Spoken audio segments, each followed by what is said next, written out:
It started with the old radio. Not the kind you stream through Bluetooth or twist a knob to hear fuzzy AM.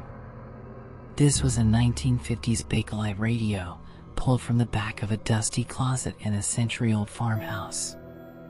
It didn't even have a plug, just a frayed cord, rusted ends, and an empty cavity where tubes should have been. They brought it down to the cellar. Thought it would make a cool antique for the shelf.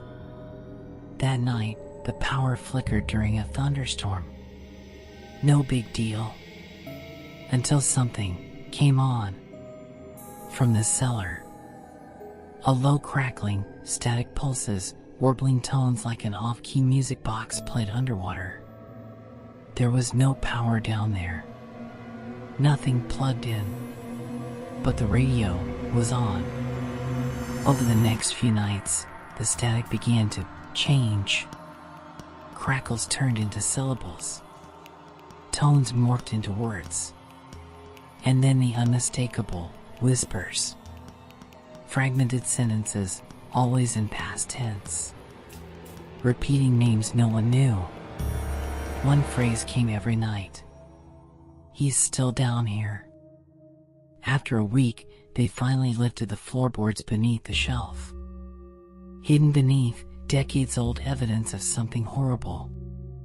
An old work boot. A rusted padlock.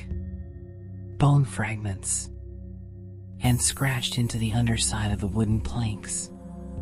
Don't listen to the voice. The whispers turned violent. Words bled into screams. Every night at 3:17 a.m., the radio would flare and shout. Not through speakers, through air. The basement hummed. You could feel it in your bones, in your teeth. It called one name now. Over and over. But no one in the house had that name.